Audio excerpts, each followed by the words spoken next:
Bhagavatam 6th Canto. Om Namo Bhagavate Vasudevaya. Om Namo Bhagavate Vasudevaya.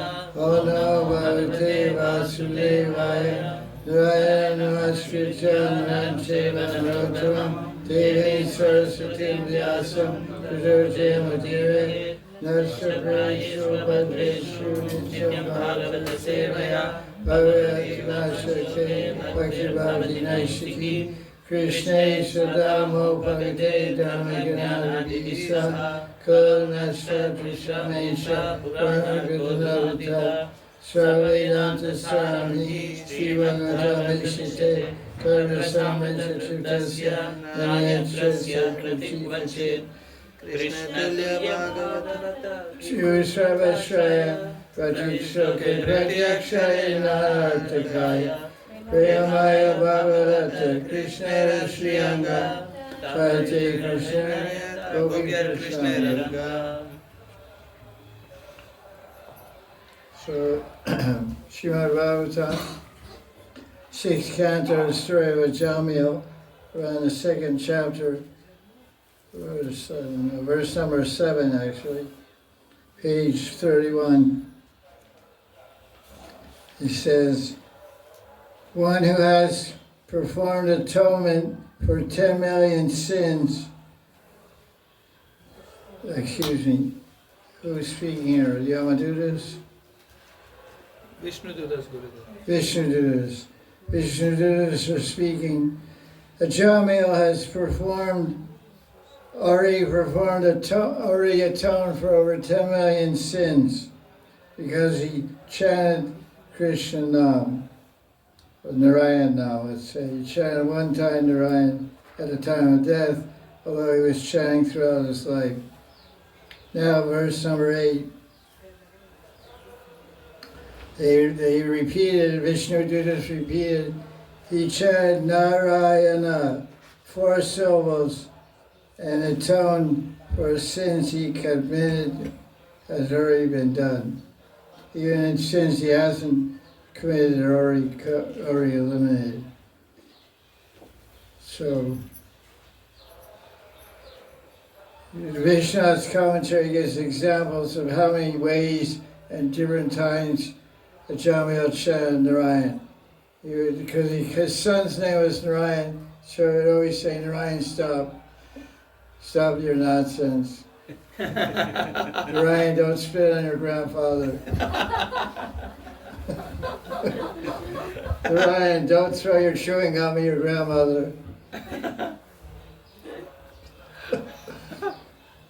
Narayan, he said, come here, sit on my lap.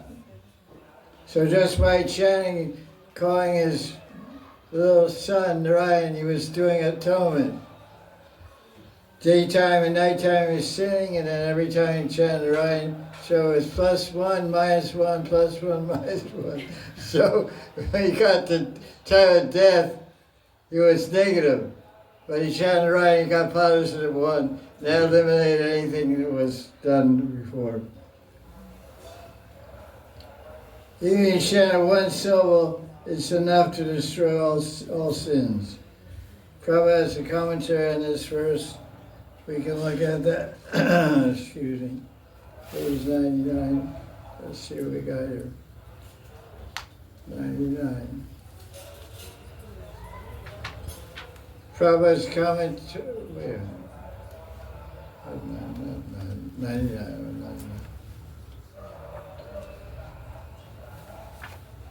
Narayana, Narayana, Narayana.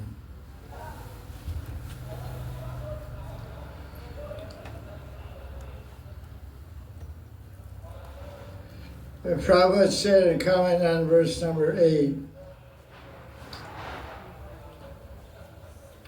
although Ajamil engaged in lots of sins, he never chanted Narayan Nam to counteract them. He simply chanted Narayan to call his son. Therefore, his chanting was effective. Because chanting holy name in this way, he already vanquished his sins from this life and every previous life. Many, many lives. In the beginning of his life, he was pure, although later he committed many sinful activities. He was offenseless because he didn't chant the holy name of Narayan to counteract them. And he didn't offend any Vaishnavas. Why is that possible? How come he didn't offend any Vaishnavas? Because he's never with any Vaishnavas. That's exactly what I was thinking. The question is, why did Narayan never make any offenses? Because he never was living alone with his wife, who was embodiment of offense. No, I don't know what she was, but she was a prostitute. She was a loyal wife, I guess. She stayed with the guy the whole time. Anyway, he didn't offend any Vaishnavas. What about Jagat Madai? They also never offended any Vaishnavas. The good fortune of Jagat and Madai, they're Bengali. So there are very few Vaishnavas in Bengal. Everyone's a Shakta or a Muslim. So he was in good shape over there. So, because 500 years ago, who was controlling India? Muslims. 600 years ago. Muslims. 700. Muslims. 800. 900. Muslims. 1100 years ago. Muslims. Yeah, so whose holy name was Allah, not Narayan. So those guys did a lot of murder, dacoitry, drinking, cursing, yelling, all kinds of crazy stuff. They did one offense in their life. What was it? To hit Nityananda with it. Which one hit him? Madai. Madai. Madai means Muda. You each remember which one, Jagat Madai. And for Muda, Muda means to its fullest things. At least Jagat had enough intelligence to not do something stupid like that. Balaram, Nitai, but somehow he was saved by mercy of Nitai coming through Gaur. So Prabhupada said that he was already sinless because he chanted the name of Narayan. He remained sinless. It didn't even matter that he was only calling his son. The name took effect. So, Sarvesham Agat. This interesting verse 9 and 10 is Prabhupada has no commentary on this verse.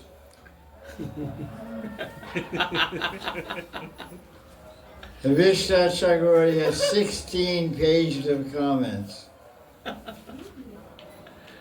Because there are many verses in 10th Canto of Bhagavatam, in Sarta Darshani, commentaries of Vishnu, where he doesn't make a comment. And Prabhupada does make a comment. In his Krishna book, and also, well, mostly in his Krishna book, because he only commented on 13 chapters of the 10th Canto before going to Goloka Vrindavan. Anyway, Apricot Lila. So, it's interesting where Vishnu did comment on verses he didn't think was necessary. Prabhupada commented on this verse, which is considered one of the most important verses of chapter 2. It actually is the most important verse. And Prabhupada has no commentary. Interesting. Just a point of why, I don't know. Because he had Vishnu's commentaries in front of him. When Prabhupada made his comments on the Bhagavatam, he was carrying a Vanamali edition of the Bhagavatam which had 11 commentaries on every verse. Vallabhacharya's commentary, Sridhar Swami, Sanat Goswami, Jiva Goswami, Vishnu Chakravarti, etc. And other, of course, others. But somehow he, I don't know, was in a hurry, I don't know why. But. So let's read the translation that Prabhupada gave for this verse. It's quite extensive. Oftentimes there's a term for it which I don't remember. When the translation is a mixture of commentary and translation in the translation itself. So a lot of times people on different missions, they quote Bhagavatam verses from BBT, and Srimad Bhagavatam says, or from Chaitanya Charitamrita, and they don't realize that it's not an accurate translation, that it's a commentary, purport mixed in the translation. Like, for example, there's a famous verse in Chaitanya Charitamrita. Nityasya Krishna Prema Sati Kavanai Shravanai Shudachite Korya Udai. So in the translation of BBT by Srila Prabhupada, he says that prema is eternally established in the heart of every jiva. You don't have to get it from anywhere else, anywhere outside of yourself. The idea that prema is in the heart isn't really in the verse, but it's something like that. It's talking about where is prema located. Brahmanda Brahmate Kon, Bhagavan Jeev, Guru Krishna Prasadi Pai, Bhakti Lata Bij. He's Krishna, and Prabhupada there translates it correctly, says the jiva can only get bhakti by receiving it from Krishna, which is rare, or from Guru, which is most likely happening. So then a few verses later he said, although you can't even get bhakti, what to speak of Bhav and Prem, without receiving from outside source, from Guru. Later Prabhupada contradicts that translation. He says, but you can get Prem in your heart. So one verse is right, the other one's wrong. Or the first one's right, the second one's wrong. There's not, it's called Shastra Sangiti. This term I saw in the writings of Satyanarayana Das Babaji. It says Shastra Sangiti. There should be Sangha, means association, agreement between Shastra. Not only different books that are talking about Gauri Siddhanta. Obviously, Prabhupada has never read or had access to Paramatma Sandarbha, because if he did, he would never claim that prema is inherent in the heart. Yeah, I don't know what he read, but he had some different presentation. But anyway, let's read his translation. Because it's quite elaborate from what you read in your book. To listen to this. This is in bold print, which is called translation. But another good thing about BBT books is that word for word meaning. So there's like 50 words in a verse and 50 word for word meanings. But a translation of the same verse has 200 words. Wait a minute. Where do you get all these extra words? So read your translation, which is accurate according to the Sanskrit, and hear what this says. Chanting the holy name of Vishnu is the best process of atonement for a thief of gold or other valuables, for a drunkard, for one who betrays a friend or relative, or for one who kills a Brahmin, for indulges in sex with his wife of his guru, or another older person, Gurujan, senior person. It is also the best method of atonement for one who murders women. It's not recommended. Sometimes it's unavoidable.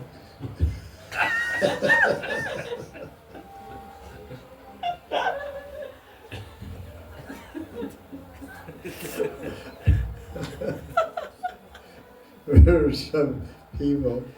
The king or his father, one who slaughters cows, and other sinful men. Simply by chanting the holy name of Vishnu, such sinful persons may attract the attention of Vishnu, who will consider, because this human being has chanted my holy name, I will give him protection, or give them protection. So you see that in your verse translation? Yes or no? Yes. Everything I read, you saw that. Yes or no? What are you saying? Bhavan's translation is the same. Yes or no? I'm asking. Almost the same book is there. He said all this stuff about drunkards and Yes. gold and all that stuff. Yes. So, Richard, you. Yeah, it's pretty much accurate in this regard. So let's see a commentary. I'm not going to read 16 pages because I'll fall asleep and you'll be really sleepy. So, forgive me for that. I'm going to pick out some highlights.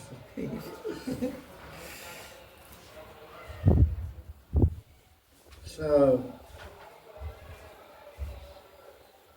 why is chanting holy name the best form of atonement? There are other forms of atonement. Tell me what they are. Madan, English. austerity, Stop me showing off. Austerity, Fasting. charity, Giving charity to Brahmins and qualified people. performing sacrifices, Performing yajna, fire sacrifices. Going on Tirthayatra. Who was told to do that after they killed a cow? Some of you know very well.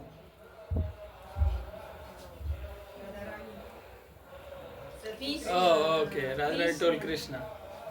Who you know, or maybe you don't know very well. Who was told to go on Tirthayatra to Radharani. counteract the sin? Who was told? I didn't say who told, I said who was told. I didn't ask, I said who was told? Krishna. Who told? Radharani. Now you're hearing clearly. Gotta get the cow dung out of your ears. You're gobi, so you have not regular stuff in your ears. You have cow dung in your ears.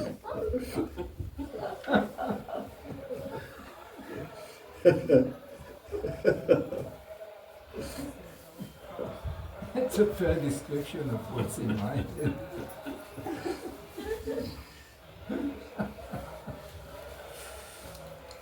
Power of Namabhas. I have a note here from my guru. Any person who practices Namabhas is qualified to be Diksha Guru. This is in the commentary of Vishnu. My Guru Dev said, I disagree. Yeah, because you cannot practice Namabhas now. Yeah. I disagree. It's too liberal. The example is a prostitute in a brothel calling Wonder Rama means anyone can give Diksha. Completely unacceptable is wrong. So that's a disciple, and it's in the commentary. Sometimes Vishnu is really liberal. So that's why when you read Shastra, it's difficult to understand without some teacher. Because in the commentary he says that if someone chants Namabhas, they're eligible to be Guru. Like a story, for example, there's a story in the Chaitanya Charitamrita, which you should listen to this. I told this before, some people you were sleeping or weren't there, I don't know. But there's a story about Chaitanya Mahaprabhu meeting a Muslim. First of all, many acharyas, senior acharyas and gurus of Gaudiya Sampradaya say that this probably never happened. There's no meeting of Lord Chaitanya with some Muslim rabbi or whatever. Not rabbi, what do they call mullah? What's the name? Priest. Mullah is, the priest is Catholic, or Christian. Imam. Christian priest. Imam. Bimar? Imam. Is Shiite and Mullah is Sunni. The word in the Chaitanya Charitamrita used is Mula. Okay, thank you. The Chaitanya Charitamrita, Krishna Skaraj used mullah, means a high priest in the Muslim religion. So they say it never happened. And then in that conversation, Lord Chaitanya says to that mullah that, you know, your religion, you killed a mother. He said, what do you mean? She said, because you eat cow. Now, some people read that book, they don't have a guru, they think that anyone kills a cow, anyone in the world that kills a cow is killing your mother or going to hell. That's completely wrong. Because this teaching, Krishnadas Kaviraj put this teaching in the book written 500 years ago, when India was ruled by whom? Muslims. How many years did they rule India? 1,100 years. So 1,100 years, all the Brahmins, especially in Bengal, where it was written here, this idea was started there, you can say. I experienced the event happened, not here, over there, so-called happened. And then everyone had turned eating meat, basically, and not being following. So my Guru Maharaj, I discussed this personally with him, which I discussed in GSS. You can look back and hear it recorded, because many people asked and they said, we heard you tell it, that this is not a teaching to Christians or Western people. This is Krishna's Maharaj using Lord Chaitanya to get the Hindus to stop eating meat, especially the cow. Because the Brahmins in Bengal had gone so off the mark, they're eating cow. Even today it's everywhere, everyone's eating cow. So you say, if someone's in their religious scripture, in the Bible it says you offer cows and eat them. They did sacrifices. So Muslims and Christians eat cows. It's not a sin, they're not going to hell if they eat cow. If you're a Hindu, you eat cow, you go to hell. But if you're a Hindu, eat meat, you don't go to hell. So most of the Hindus, from the beginning, have been non-vegetarian. They eat deer, they eat pigs, Hindus sometimes, eat pigs, deer, rabbits, birds, chicken, eggs, all that. That's been going on for millions of years. So your idea of what Hinduism is and what the Chaitanya Church means is totally skewered. So, because I wrote something, I said, someone said I was born in a materialistic family. I corrected it and said, I was born in a very religious family, because I was. My father took me to church every Saturday and Sunday, and he sang songs to glorify Jesus and God in Latin every Sunday in church. And he was a very religious person, and I don't consider him a demon going to hell. He was following his Bible and following his tight teaching of Jesus and the Old Testament, all the sages reaching of the Old Testament. So people who are Muslims or Christian are not going to hell because they're eating cow. You should understand that. You're really dull and stupid. You jump to conclusions without proper education. So this chanting of the holy name, Namavas, if someone's a Hindu meat eater, you can get free from the sin of killing cows by that. You clear on that point? That's why I rejected that writing. Don't have understanding, don't have knowledge, and so it's a nice idea, but for the first time, Jamil called his son Narayan. All his sins were destroyed. The rest of his chanting after that produced bhakti. This is a very interesting point. Because, he met some sages, some holy people came along somewhere along the line, and Jamil did some seva to them, and they talked to him, and he told his condition. He was born a Brahmin. He was a good Brahmin, but he fell down he was a very pure Brahmin, doing all puja and everything, but he got entangled with a prostitute and been passing his life with a prostitute. He produced 9 children. And she was pregnant when he met the sages. So they suggested, well, this 10th kid, you should, instead of naming him Rocky and Pinky and all that stuff, Rocky, because Indians name their kids Rocky, Pinky, and all that. So you should name your kid Narayan. It'll do you a lot of good. They didn't give him all, Puranic, Space Odyssey trip and all kinds of verses. They just said it'll be helpful for you. So he did that. So for the very earliest, he said, oh, Narayan. As soon as he saw his kid, he said, Narayan. All his sins were eliminated. Then every time he said Narayan after that, he was doing Nam Sankirtan, he was doing Shravanam Kirtan, he was doing Vaidhi Bhakti. Vaidhi Bhakti took him eventually to Vaikuntha, saved him from the Yamadutas, and extended his life on a clean slate to start again. So he started again, observing himself in Nambajan in Hardwar, which is the Muktapuri. It's a city of mukti, of liberation. You die there, you get liberated. So he sat on the banks of the Ganga, looking at Ma Ganga, chanting Narayan, Narayan, Narayan. And the Vishnudutas came later a second time and took him to Vaikuntha. So there he was doing bhakti after that. Really wild life of Jamil. But so inspiring. It's interesting. This story was spoken at the beginning of Kali Yuga. Yesterday wrote this Bhagavatam. Shukadeva narrated this story to Pariksha Maharaj at the beginning of Kali Yuga. Krishna Swadamo Pakate Dharma Ganadi Bisa Kalona Shati Shamesha Puranaka Nodita. This Puran, this Bhagavad Puran, Duna Udita. It rises like a brilliant sun to illuminate the ignorant, foolish, stupid people in Kali Yuga.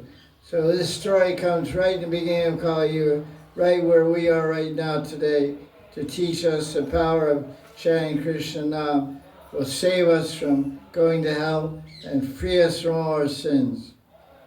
If we don't take advantage of it, try to exploit the holy name, sin with the idea that I'll do sin and remove my sin by chanting.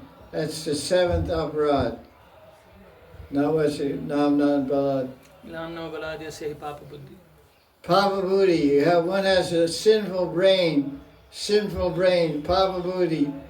A brain full of sin, intelligence full of sin. If one calculates, okay, I'll do all these negative, wrong things, all these sins, the immoral things, I'll just chant Hare Krishna. No problem. Krishna says, no problem for you now. Or I got something waiting for you. You can't outfox the fox. You can't outfox a fox. So fox means someone who's clever. When the farmer's not looking, the fox sneaks in and steals a chicken. So the farmer has to outsmart the fox. I don't know how he does it, but this is shotgun or something. So you can't fool Krishna by trying to chant his holy name and sin. He's not so foolish.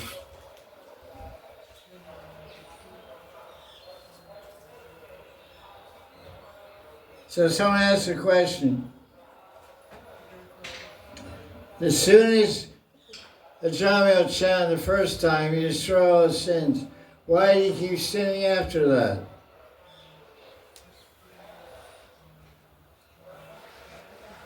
The Vishnu says, there's someone called Jivan Mukta. What does that mean, Jivan Mukta? Liberated soul. Even in this body. Means a person who's a sadhana sin is also liberated, but Jivan Mukta means someone who's living in the material world. You have to be very specific, otherwise the definition is faulty. There's a Sanskrit name for that too, also faulty definition. I forget. It's Shadran's book. Incomplete definition of a subject or a word. So Jiva Mukta means the Jiva Atma is alive in a living material body, breathing and eating and sleeping. But there's no karmas propelling that, no karmas keeping that body alive. That body is being kept alive by Chit Shakti, by the Yicha Shakti of Bhagavan and Chit Shakti of the Jivatma. The spiritual power and potency of the Jivatma, living being, and the will and desire of Bhagavan. A particular liberated soul becomes liberated by pure devotion, attains prema. Krishna may keep that man or woman, pure devotee, in the world for some longer time to do some udar work, some welfare work to benefit others, for teaching, for helping, for inspiring. They're already in the spiritual world. There's no karma, because you only stay in this body for your karma. Your karma runs out, you die. You leave this body, and your residual karma, unfinished karma, takes you through the next body. But this person doesn't have any karma. There's no next body for him. He's a mukta jeev. He's a liberated soul, but he's still living. Why? Krishna wants him to. Krishna wants.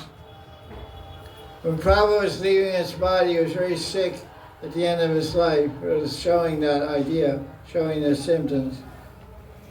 And he said, the devotees were asking him to stay. And so he said, it's up to Krishna whether I stay or go. So the disciple said, we want you to stay. So Prabhupada yawned and said, okay. He stayed another 6 months. He was really going to leave 6 months before that.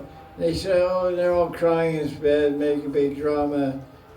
Of course, not drama, a real emotional display of love and attachment. They said, Prabhupada, can't you stay? Or maybe Prabhupada didn't really detect the pure motivation behind their request. But he said, if Krishna wants me to stay, I'll stay. And they said, please stay, please stay. He said, okay. Very nonchalantly, okay. And he stayed 6 months more, which the doctors couldn't believe it. Because all the Ayurvedic doctors say you leave in a couple of days. So there's an example of Jivan Mukta. He's liberated, but he's still hanging around to bless more devotees. So how does it work? His sin should have left him.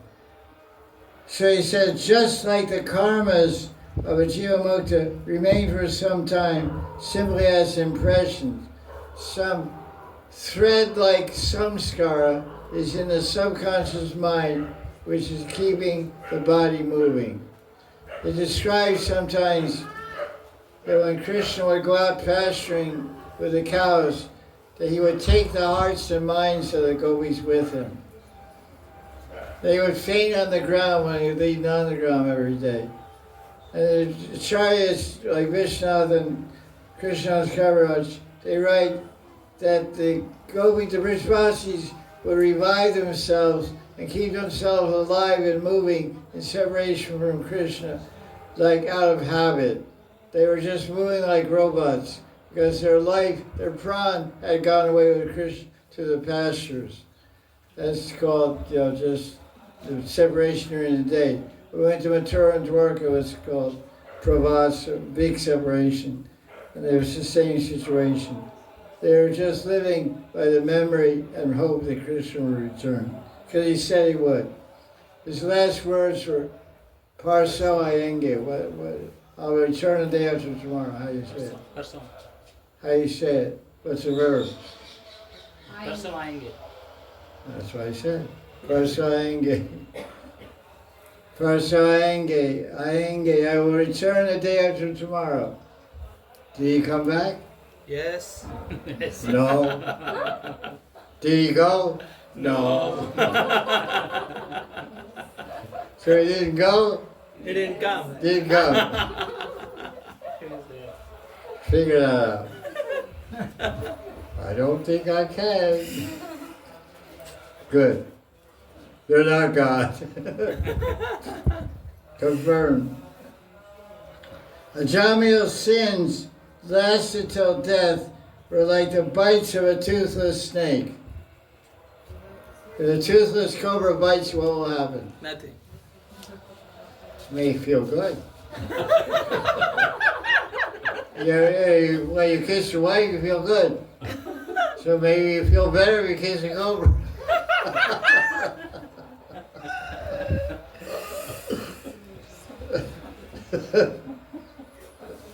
You're laughing at Russia too. That's unusual.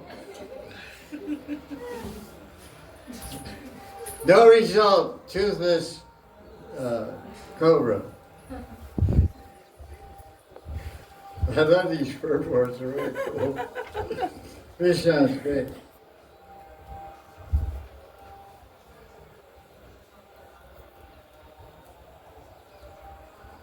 Okay.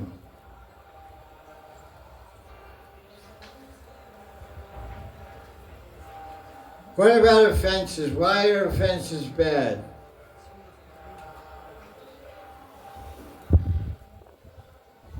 Because who are we offending? Krishna. No, it's not Krishna's holy name. It's not different from Krishna. Not sure. Where does it say that? Nama Chintamani Krishna Chaitanya Rasa Vigraha Purna Shuddho Nityamukto Abhinatvam Nama Acha, Namina. it's like a Hindu Shastra. Okay, that sounds good. Nam is a person. Like if you're a boss and your employee offends you, will you give him a raise? No, Will you keep him working? no. You may fire him. You offended me. So, what about if a disciple offends the guru? Gone. Will you get a raise? No. No. Will you get kicked out? No. That's the bad part. Because the guru is compassionate. He keeps the knuckleheads and goofballs on board to try to reform them. Well, I thought she had a translate. she ends my talk. She wants to spare her shish, you know. Because she wants to be proud of her guru, and she's a little embarrassed when he talks sometimes, you know. So she doesn't translate everything. Gotta hide some stuff. If they find out what you really like, they'll run away.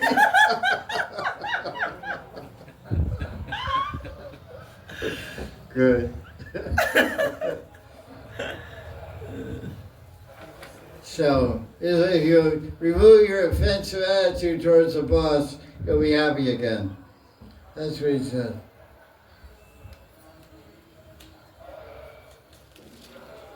Okay.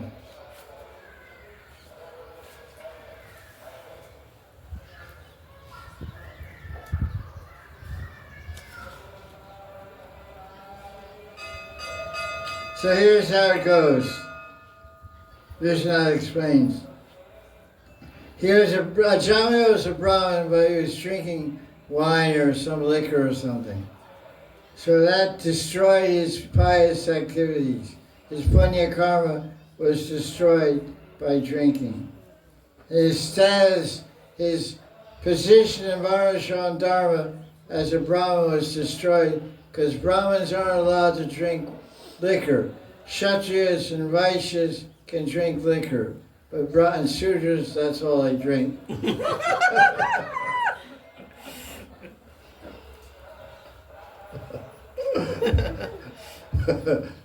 But Brahmins are forbidden. It's a rule of law. So it's a Shastra Vidhi. It's a law of Shastra, Manasvarita also. If a Brahmin drinks liquor, he goes to hell.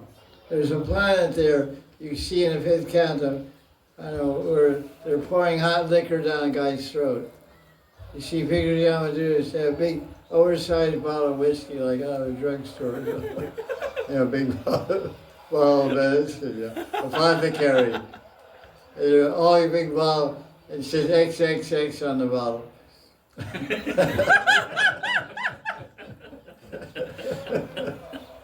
And the single guy drinking it in hell, poison him, and choking and dying that way.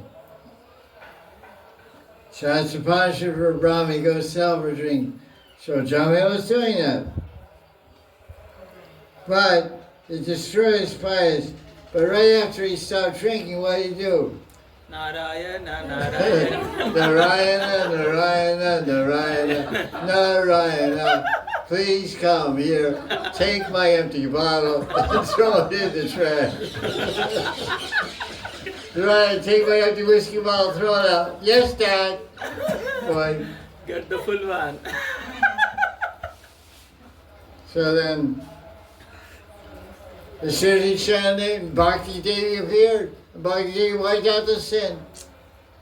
So it's like doing an elven program. Bathing, getting clean, jumping in the dirt, getting dirty. Bathing, getting clean, jumping in the dirt, getting dirty. Like elven baby. Elven goes in the Ganga, gets clean, goes out, rolls in the dirt, gets dirty.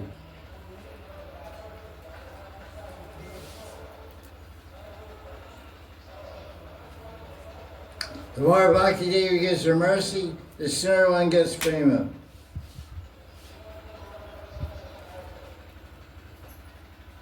Now this is the key point in verse 41. In this 16-page commentary, the most important part of this commentary, most revolutionary and revelatory point of this 16-page commentary for most modern followers of Bhakti Marg, comes most fairly into it on page 41. He says, how many stages are there in chanting Nam Japa? 2 stages. So that puts a lot of interesting light on the subject of Nam Japa. Because there are some writings and some teachings here and there. There's 3 stages of chanting. There's the offensive stage. What's the second supposed stage? Clearing stage. Ever hear that? Clearing stage. And what's the next stage? Shuddhanam, pure chanting. He says there's only 2 stages. There's Nama Aparad and Vaikuntha Rohana. In Sanskrit, it says Nama, we're making Aparad Nam, we're going to Vaikuntha. He said, for a person without, he said, page 40 bottom, when all their offenses are gradually destroyed, they attain the Lord, they are liberated from this world. However, for a person without offense, attainment of Krishna in Vaikuntha is quick. Such persons have 2 stages, chanting the holy name without offense and attaining Vaikuntha. So there's 2 stages in chanting the holy name. Chanting with offense and Arohan means rising. Arohan means going up. Avaroha means descending, coming down. Avatar means one who comes down. Doesn't appear, he comes down. I mean, it means actually he comes from behind the curtain. Verse 725 Gita. Naham prakasya sarvasya. Krishna is covered by Yoga Maya. So Krishna doesn't come from spiritual world to come down here to give darshan. He's already here. He's hidden by Yoga Maya. When Yoga Maya removes the covering, we see Krishna. So now he's not Prakash. Now I am not Prakash. Naham Prakashas. Everybody, they don't think I'm here. Oh, where's Krishna? Oh, he's up there. What do Hindus say? Ubrawala. He's not Ubrawala. He's Sarvakatawala. He's inside Wala. Pitarwala, Barwala, Pichewala, Agewala, Ubrawala, Nijewala. He's Sarvadigwala. It's not Ubrawala. So it's just waiting for the right moment, the right condition of consciousness to show himself. Here I am. Poof. You see him. Now you see him, now you don't. So this is the idea. 2 stages. Some of you are hammering your brains all day and night, Navas stage.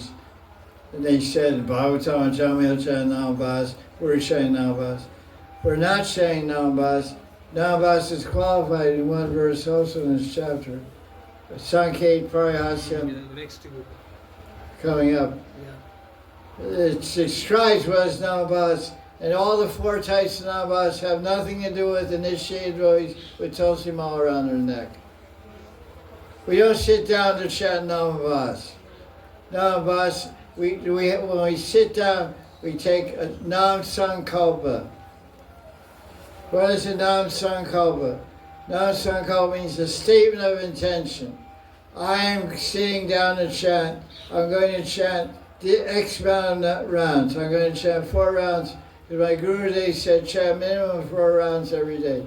So I'm going to chant 4 rounds every day. That's called Sankalpa. Statement of intention. A vow is affirmation. A statement of intention means in Sanskrit, Hindi, Sankalp. My Guru told me to chant 64 rounds. Now I'm sitting down. I'm going to chant 64 rounds. My Guru Day said to avoid the 10 offenses.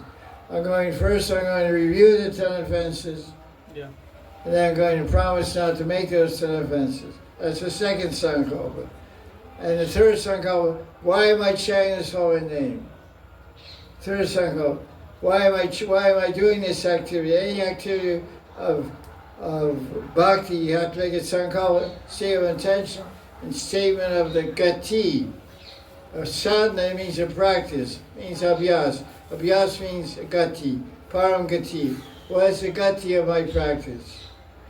I'm doing Ekadasi Brata. Why? What is the purpose? What is the goal? To please Krishna, Hari Vasara.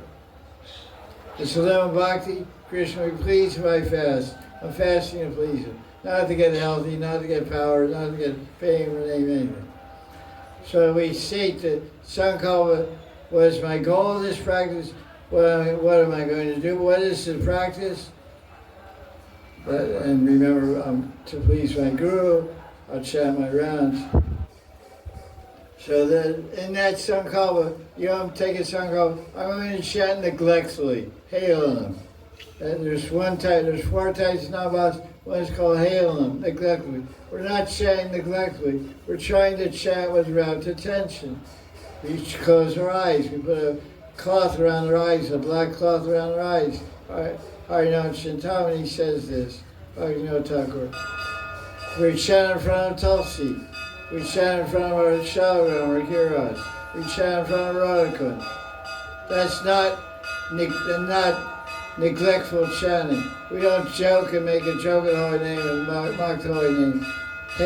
Parihasita. We're not chanting to indicate something else. I'm going down to Wonder Rama laundromat to wash my clothes. The name is named after Ram. So the conditions of what makes Namavas don't apply at all to anyone who's received the holy name from a guru and is chanting with intention to do bhakti as a sadhana. Lives of bhakti are not Namavas. That's very clear. Most people, 9 out of 10 devotees, have no idea what Namavas is. Have you found that out? I mean, get with it, you know. So Vishnu, I went through this commentary, this whole commentary with my guru. The whole thing, and he retranslated a lot of it also. So it's a very important commentary. It's surprising it probably doesn't say one word about it.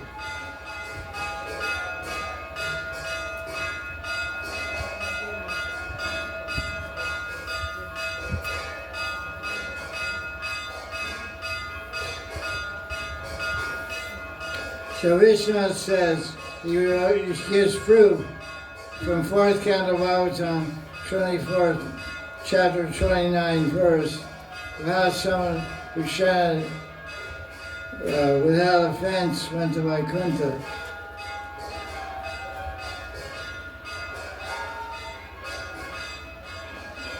A devotee attains Vaikuntha after dying and will reside in a spiritual form. The devotees can go to Vaikuntha after destroying their subtle bodies. However, some devotees that are making offense who desire special prema are delayed in attaining the Lord. In other words, what does it mean, special prema, on chapter and verse, page 41?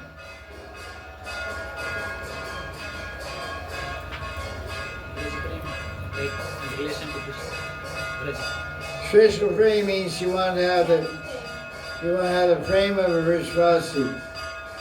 So it may take some time. And he gives an example of someone we don't know about their special prema or anything like that.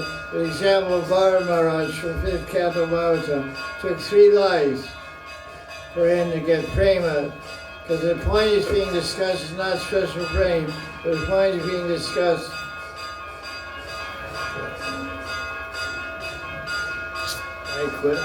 You win.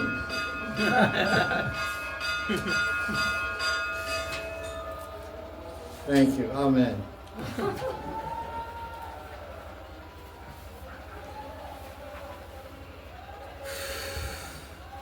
The point is being discussed is that you can chat with no offense and immediately go to Vaikuntha. The example is who?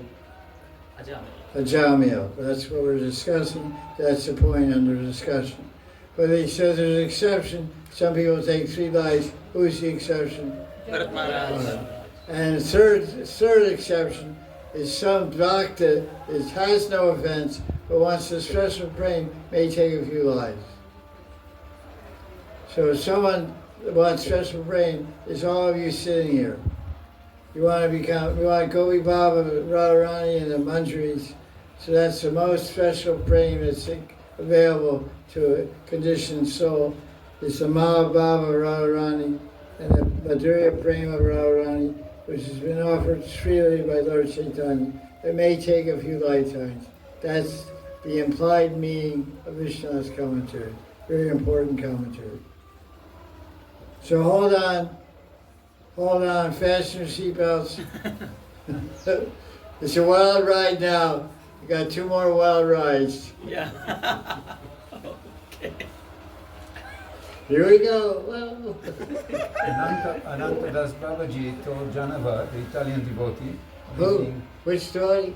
Janava is an Italian devotee. Yeah, she's like a pure devotee, seems like. He told her, this is not the first time you're here in Radhakund. You've been here 16 lifetimes before. Wow. He told her this. Very interesting anecdote we just heard from a Vaishnavi who lives in Radhakund. She's already been living in this life in Radhakund for at least 30 years. Roughly, maybe about that time, because I've been here, I think I was here a few years longer. Not here, but totally in Madan. But anyway, she's living a long time in this life in Radhakund, and she's respected by all the Vaishnavas and Babajis as being a very advanced and one point a Kanta Bhakta. Her name is Janava Devi Das, or Janava Dasi. She is Nityananda Prabhupada, disciple of Sri Anandadas Babaji Maharaj.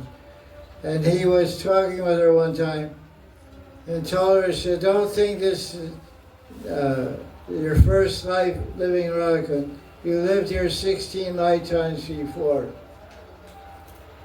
So we can add one sentence to this. This shows the compassion of Anantas Babaji. How? Because from 16 lives he's taking care. What was my question? Did you hear my question?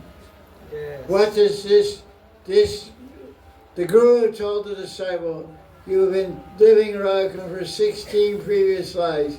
I said, what does this say about the Guru? He is most compassionate. So this describes that the Guru is very compassionate, because the Guru has also lived here for at least 16 previous lifetimes to save his disciple, Janava Dasi. Wow.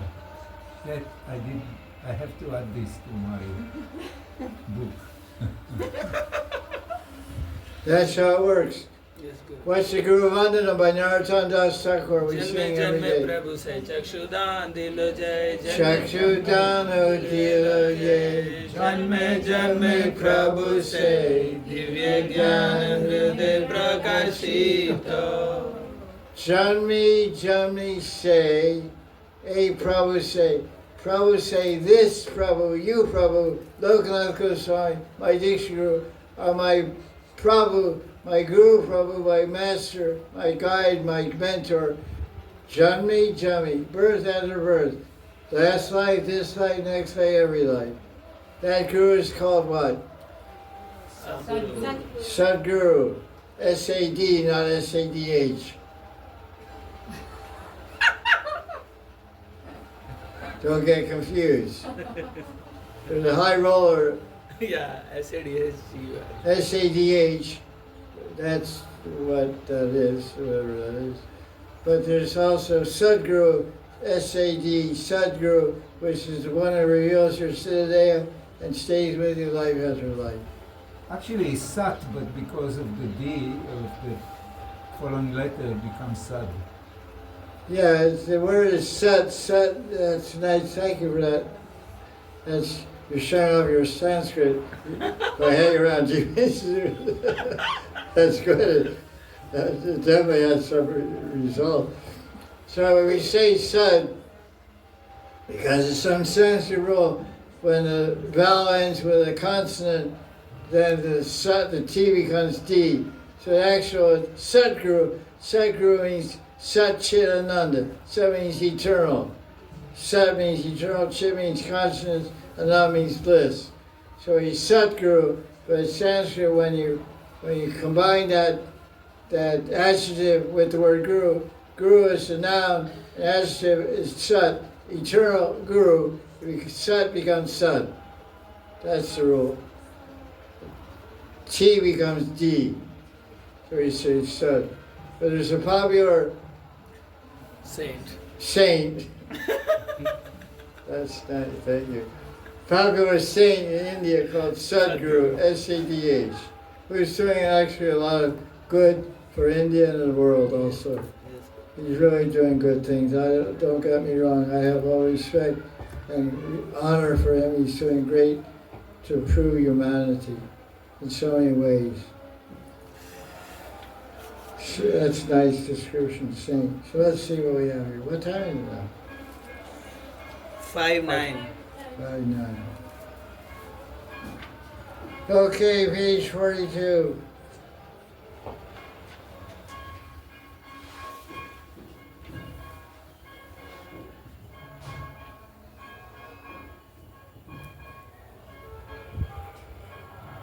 Very interesting point.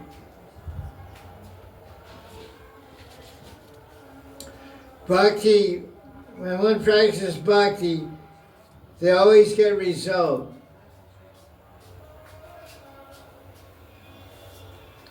A devotee takes birth only under the order, in order that the bhakti in their heart will bear fruit in the future. But a devotee doesn't take this very important point. The devotee does not take birth because of punya or pap. What does that mean in English? Pure pious sins activities. Sanskrit. Piety or sin. Thank you. The devotee does not take birth because of good karma or bad karma, religious piety or sinful activities. Why does the devotee take birth? For To increasing continue his his bhakti. bhakti. What I just say, To continue his bhakti. to perfect the bhakti. And what does perfect bhakti mean? Containing prema. Prema.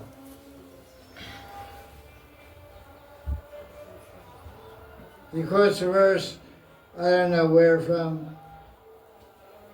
Maybe Panditji knows. Daji Pandit, he's meditating now. I'm thinking how to improve the things that I actually already have written Okay, yeah, you're absorbing your book. Yes, I know So what I- that. I know that. in. You're throwing a lot of pearls today. Diamonds. Okay, thank you. That's nice. Okay, here's a nice verse. I have a question mark, but I'm too lazy to look it up. The karma bandhanam janma vaishnavam shavidyate. Maybe a common expression among sadhus also. A lot of things like that. The karma bandhanam, what does that mean? Not bound by karma. Bandhana means bondage, where we say, Guru Shishya Prem Sambandha. What does that mean? Loving relationship between Guru and Shri. Disciple is bound by a loving relationship with Sri Guru, ideally.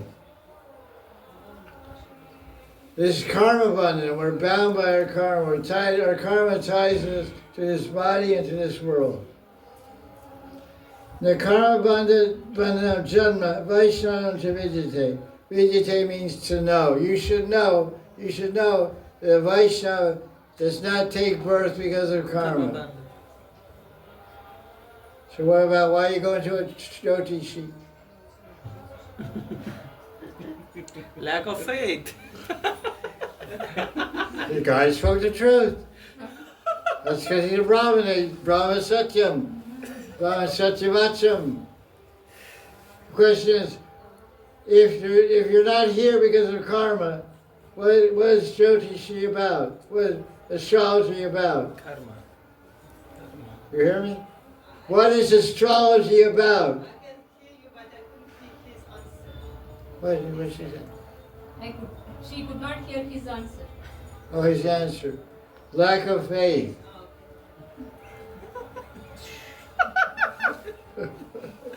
Me not. His father was an expert astrologer, Pandit, Brahmin, and Guru, and he trained him and these guys in astrology. So many of my disciples,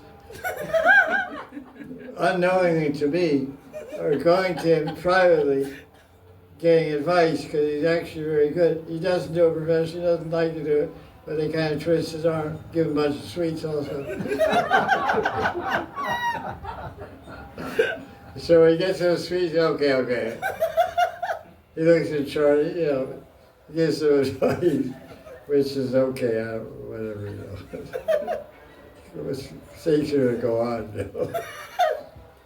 Can't stop nature. I'm not upset about it. I went to so many astrologers. I gave up after some time. Whatever works. The main thing is Peace of mind. Shanti. Keep this guy cool. Whatever it takes within the regular principles.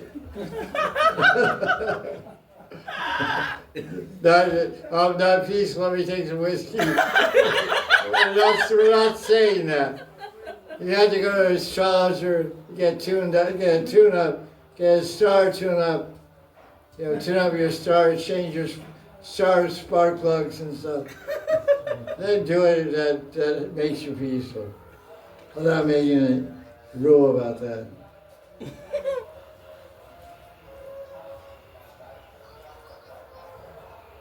A devotee does not attain the world of samsara, piety and sin by karma, but a devotee accepts the world of happiness and distress. Whatever happiness or distress I experience is the mercy of Krishna.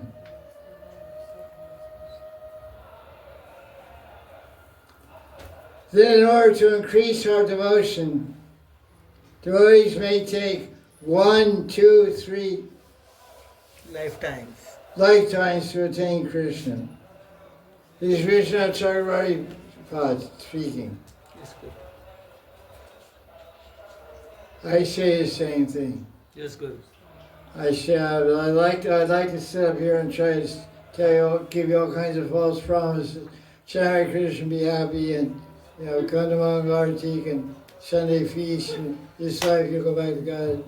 But my desire to speak straight doesn't allow me to do that.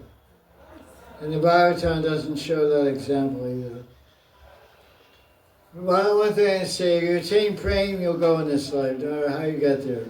You get there by prasadam, by chanting, by nam, kirtan, however you get there. You get praying when you at time of death, you go to Krishna. But that's not so easy.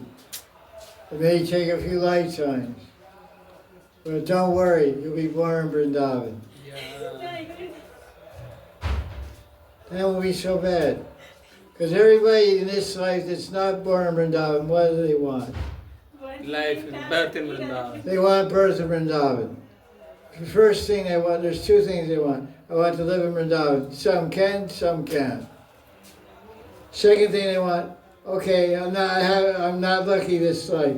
Next life, let me live in Vrindavan. These two things are in the mind and heart of every Western devotee. Every man, every woman. I want to live in Vrindavan. How, I don't know. I'd like to. Maybe not this life, but next life I want to live. So that's very good. So Krishna will make that arrangement. Guaranteed. But that's what you're thinking. You're living, because you look at people's Facebooks.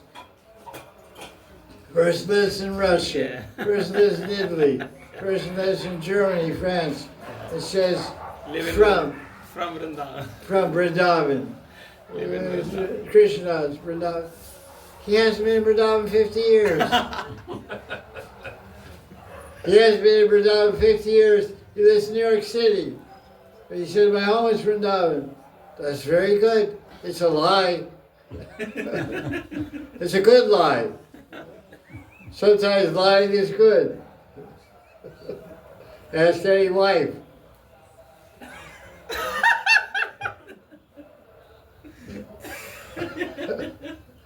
Lying is good, right? You shake all like this. We go like this, they go like this.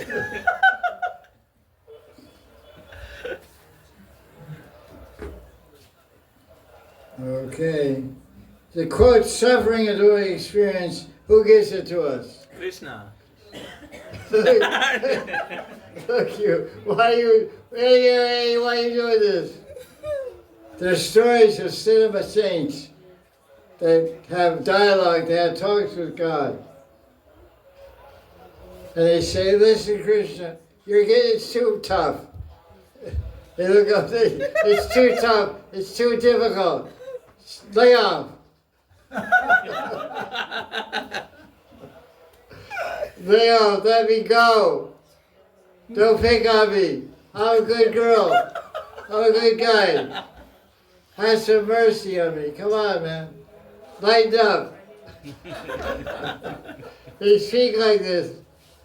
This is Rag Marg. This is Rag Marg.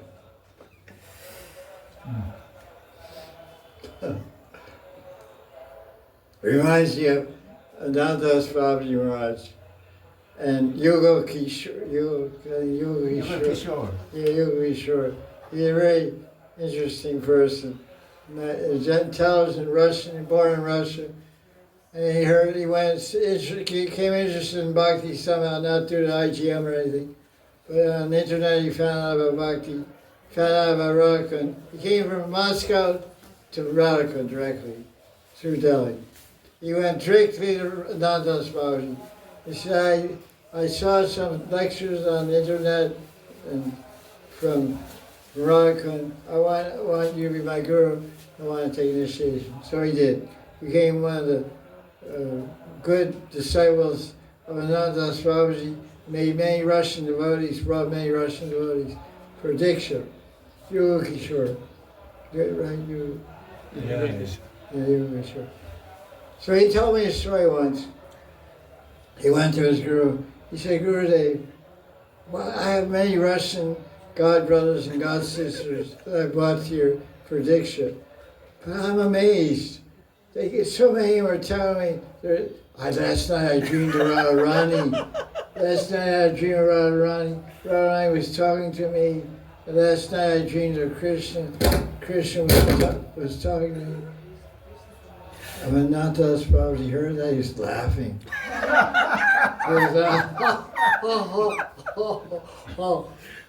He said in English, he could speak English a little bit whenever he wanted to.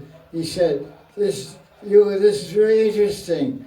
They're eating mango fruits without even having a seed. They're eating mango fruits without even planting a seed.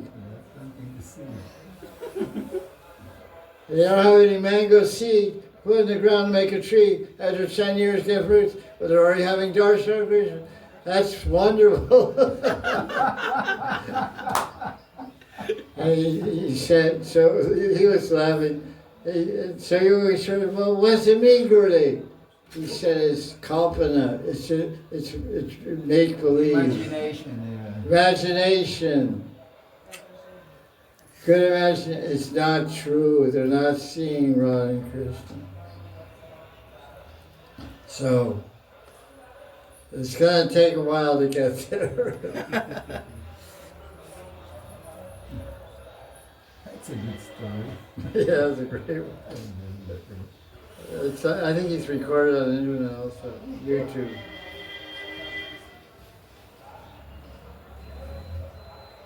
Krishna is very expert at increasing our devotion. So how does he do it? He does it by giving us suffering. Very nice. Krishna, I met Krishna one day. Oh, let me tell you. I'm Russian now. I met Krishna one day, and I said, I think you're a sadist. Sadist, S-A-D-I-S-T, means you like to make people suffer. Crush them down, destroy them. He smiled. You can see it like that. but it's not true. It's my love. I remember when I was a kid, my mother used to beat me. And I said, it hurts. She has a stick and she'd crack me across the legs, back of the thighs.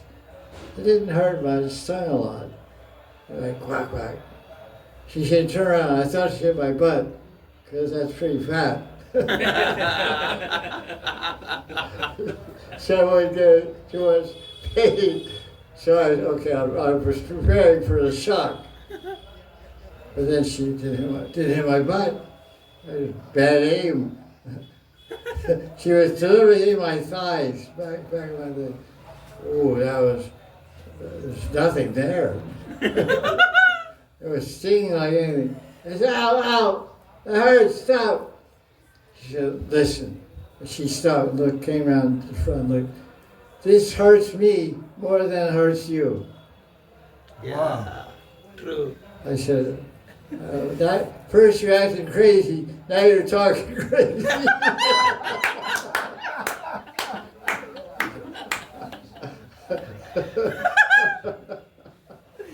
I said, first you're acting crazy by beating you with a stick. Now you're talking crazy by saying it hurts you more than me. I said, turn around, give me a stick, turn around.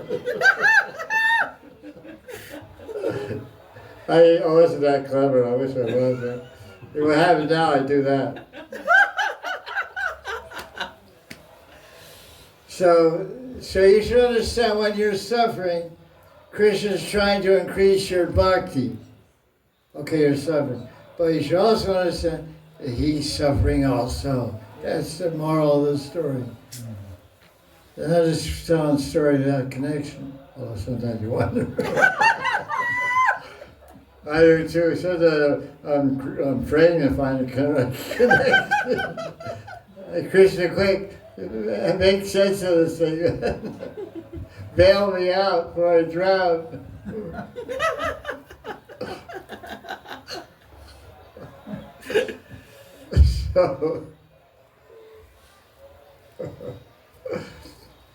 So Krishna doesn't like to go sing. Krishna wants to embrace us. Krishna wants to kiss us.